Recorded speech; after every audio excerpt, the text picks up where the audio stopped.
2.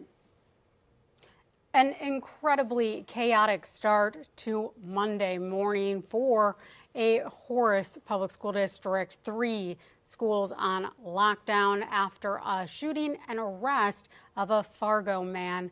Devin Fry has been really digging into this one, covering it from the moment we heard about it, Devin. Yeah, it's been, like you mentioned, hectic is a very good way to describe exactly what we were experiencing today. We got reports around 10 o'clock this morning, a little after 9:30, that there was something happening at Heritage Middle School in Horace, and you know, whenever we get those notifications, we go.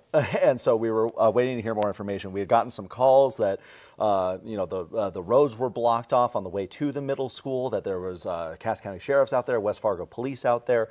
And yeah, it turned out to be quite a serious issue. And I will say, credit to West Fargo PD and Cass County Sheriff's Office. We got a press conference within a couple of hours there explaining everything that they knew so far. It turned out to be a disagreement between 2 people who were part of the construction crew working on the expansion project at Heritage Middle School.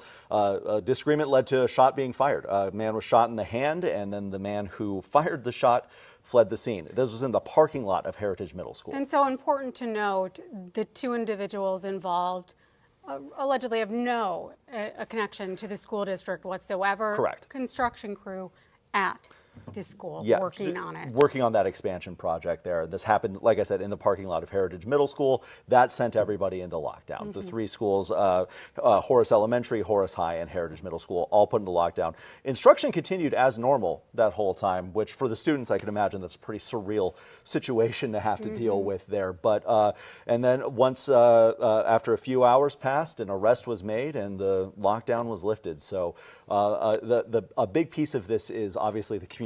We got information out there just as soon as we could, and as soon as the Cass County Sheriff's Office was comfortable sharing information, they were able to as well.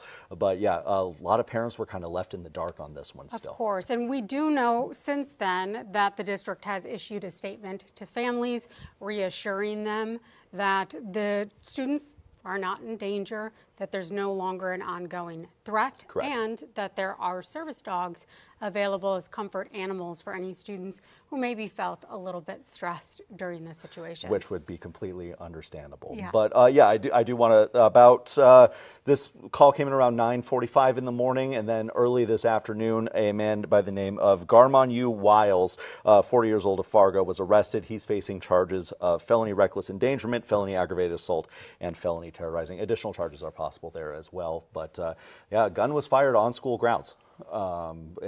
However you want to look at it, whether where it was, who was involved with it, it's a scary situation. And that's part we're reaching out to figure out how it's even possible for an employee, even if it's not an employee of the school district, but simply an employee at a construction site on school grounds, to have a weapon.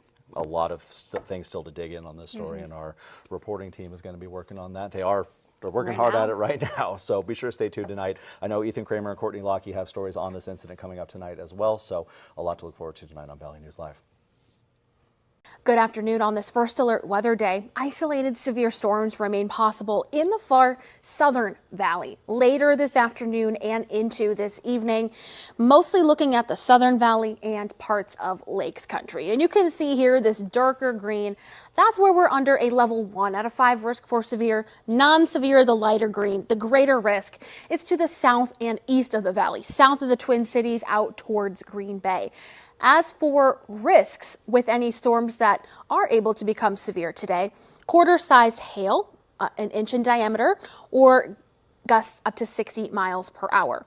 As for the timing, we've got a few showers rolling through this afternoon, perhaps a rumble of thunder, but it's later, after the evening commute, that we see a few storms popping up in the far southern valley. And not looking to be a real promising threat, but there is enough instability there to support a severe thunderstorm or two. North of there, some showers and thunder, but not expecting severe weather. Late tonight, another round of showers moves in and changes over to some wintry mix and even some snow in northeastern North Dakota to kick off our Tuesday morning. Temperatures there in the low 30s. And then we see some partial clearing in the afternoon of our Tuesday, warming up into the 40s and 50s. Temperatures similar, if not just a few degrees cooler for today.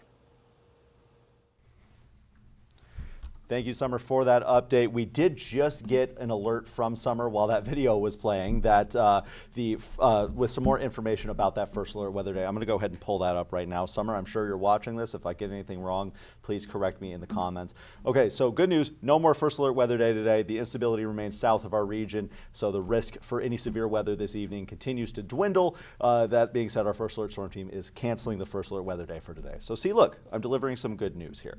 Now let's get into the headlines that we've had in the Valley News Live newsroom today on this busy Monday. This one taking us out to Valley City. A fascinating story here. A 65-year-old Arizona woman in custody charged with murder in the 1981 death of a newborn found on campus of what was at the time Valley City State College, now of course Valley City State University. More than 40 years ago this happened. Nancy Jean Trottier made her initial appearance in Barnes County Court on the Class AA felony murder charge. The infant, who was named Baby Rebecca by investigators back then, was found in a wooded area on campus in April 1981 with a plastic covering over her face. We have some more information on this. Our Anna Ballweber was in Valley City today and brings us more on what she learned on this massive revelation in a decades-long cold case here in North Dakota. Anna with Valley News Live here. I'm out in Valley City with an update to a 1981 murder case. Earlier this morning, the Barnes County State's Attorney's Office filed felony charges against an Arizona woman accused of killing her newborn baby. On April 16, 1981, the newborn was found in a wooded area on campus of Valley City State University. Court documents say the baby was found with a plastic bag over her face and ultimately suffocated. Police named her Baby Rebecca. The case went cold for decades until Rebecca's body was exhumed in 2019, where DNA was sent to labs. A news conference was held today where investigators linked a genetic genealogy report to Trottier as Rebecca's mother. She now faces a Class AA felony murder charge. After the meeting, residents of Valley City visited Baby Rebecca's gravesite. It's been a long, trying ordeal, and she's here now, and we're at the cemetery. But yeah, it's good closure for Valley City. Trottier is set to appear back in court on May 21st. Reporting in Valley City, Anna Ballweber, Valley News Live.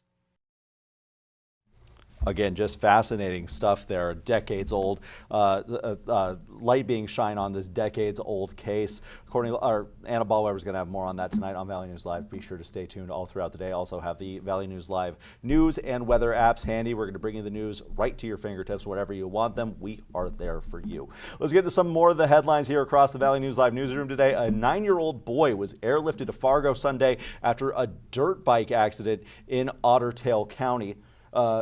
Yeah. Oh, yes. Okay. Wanted to make sure I had the right county there. The Otter Tail County Sheriff's Office responded northeast of Ashby just after 3:20 p.m. Deputies say the boy was unconscious when they arrived and unresponsive for about 5 minutes before the boy thankfully regained consciousness.